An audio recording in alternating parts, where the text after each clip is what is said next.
আসসালামু আলাইকুম, welcome back to my channel. আজকে আমি আপনাদের মাঝে আবারও হাজির হয়েছি নতুন আরেকটি পর্বে। এই পর্বে আমি আপনাদেরকে দেখাবো কিভাবে নতুনরাও খুবই সহজে গরুর মাংস রান্না করতে পারে কোনো ধরনের ঝামেলা ছাড়াই, এবং এটি খুবই অল্প সময়ে রান্না করে নেওয়া যায়। এখন পর্যন্ত যারা আমার চ্যানেলটি সাবস্ক্রাইব করেননি তারা অবশ্যই সাবস্ক্রাইব করবেন, সাথে বেল বাটনটি প্রেস করবেন। চলুন তাহলে আর দেরি না করে দেখে আসি। আমি এখানে হাড় ও চর্বি সহ 1 কেজি গরুর মাংস নিয়েছি। মাংসগুলোকে আমি ছোট ছোট পিস করে কেটে নিয়েছি। আপনারা আপনাদের পছন্দ মতো যে কোনো শেপে কাটতে পারেন। এরপর মাংসগুলোকে ধুয়ে পানি ঝরিয়ে নেব। পানি ঝরানো হয়ে গেলে তাতে আমি 1 টেবিল চামচ আদা বাটা, 1 টেবিল চামচ রসুন বাটা, 1 টেবিল চামচ জিরা বাটা, আপনারা চাইলে জিরা গুঁড়াও ব্যবহার করতে পারেন, 1 চা চামচ মরিচ গুঁড়া, 1 চা চামচ ধনিয়া গুঁড়া, হাফ চা চামচ হলুদ গুঁড়া এবং সেই সাথে আমি স্বাদ অনুযায়ী লবণ দিয়ে দিব। আপনারা আপনাদের স্বাদ অনুযায়ী লবণটা দেবেন। এই পর্যায়ে আমি 2 টেবিল চামচ সরিষার তেল দিয়ে মাংসগুলোকে মশলার সাথে খুব ভালোভাবে হাত দিয়ে মাখিয়ে নেব। সরিষার তেল দিলে রান্নার টেস্টটা খুব ভালো আসে। যারা একটু বেশি ঝাল পছন্দ করেন তারা এই পর্যায়ে 2 থেকে 3টা শুকনা মরিচ মাঝখান দিয়ে কেটে এটাতে ব্যবহার করতে পারেন। আমি শুকনা মরিচ ব্যবহার করছি না। এখন আমি মাংসগুলোকে খুব ভালোভাবে মশলার সাথে হাত দিয়ে মাখিয়ে নেব। মাংসগুলো ভালোভাবে মাখানো হয়ে গেলে আপনাদের হাতে সময় থাকলে 30 মিনিটের জন্য এটিকে রেখে দিতে পারেন। আমি এখানে একটি ঢাকনা দিয়ে 30 মিনিটের জন্য রেখে দেব। তাছাড়া সাথে সাথেও আপনি এটিকে রান্না করতে পারেন।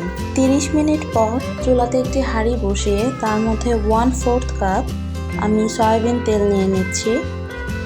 তেলটা গরম হয়ে আসলে তাতে আমি 1 ইঞ্চি পরিমাণ 2 টুকরো দারুচিনি, 5 থেকে 6টি লং, 5টি এলাচ সামান্য একটু ফাটিয়ে দিয়ে দিচ্ছি।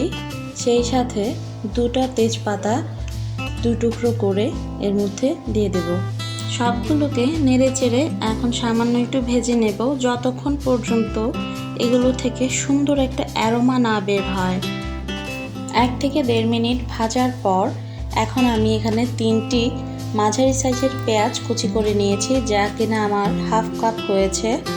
এখন এই পেঁয়াজগুলোকে আমি ভালোভাবে নেড়ে চেড়ে হালকা বাদামি করে ভেজে নেব। পেঁয়াজগুলো যখন নরম হয়ে আসবে এবং সেই সাথে সামান্য একটু বাদামি রং হওয়া শুরু করবে, এর মধ্যে আমি আগে থেকে ম্যারিনেট করা গরুর মাংসগুলোকে এর মধ্যে দিয়ে খুব ভালোভাবে নেড়ে চেড়ে পেঁয়াজগুলোর সাথে মিশিয়ে নেব।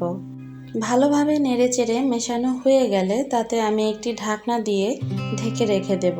চুলার আঁচটা অবশ্যই হাই হিটে রাখতে হবে। 5 মিনিট পর আমি ঢাকনা খুলে এই মাংসগুলোকে একটু নেড়ে চেড়ে দেব। দেখুন এখানে আমি মাংসে কোনো ধরনের পানি ব্যবহার করিনি। এখন মাংস থেকে যে পানি বের হয়েছে তা দিয়েই আমি মাংসগুলোকে খুব ভালোভাবে কষিয়ে নেব। এক্সট্রা কোনো ধরনের আর পানি ব্যবহার করব না। মাংসটাকে যত ভালো কষানো যাবে আপনার রান্নার টেস্ট তত ভালো হবে, তাই মাংসটাকে একটু সময় নিয়ে কষাতে হবে। আবারও আমি ঢাকনা দিয়ে ঢেকে কিছুক্ষণ পর পর ঢাকনা খুলে নেড়ে চেড়ে দেব যতক্ষণ পর্যন্ত মাংসের পানিটা শুকিয়ে না যায়। খেয়াল রাখতে হবে যাতে কোনোভাবেই নিচে পুড়ে না যায়। মাংসের পানিটা পুরোপুরি শুকিয়ে গিয়েছে। এই যে দেখুন এখানে তেলগুলো উপরে উঠে এসেছে, তার মানে আমার মাংসটা কষানো হয়ে গেছে।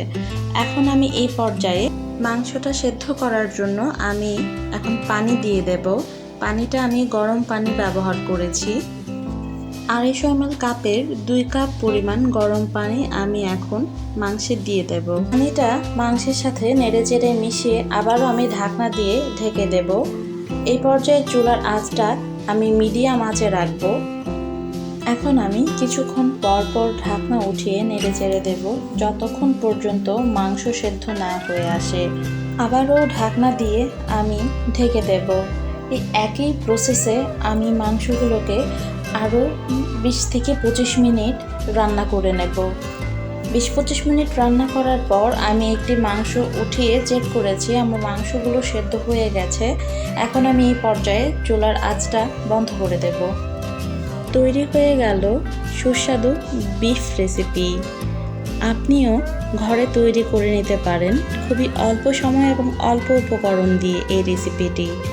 আমার চ্যানেলটি যদি আপনাদের ভালো লেগে থাকে তাহলে অবশ্যই লাইক, কমেন্ট এবং ফ্রেন্ডদের সাথে শেয়ার করবেন।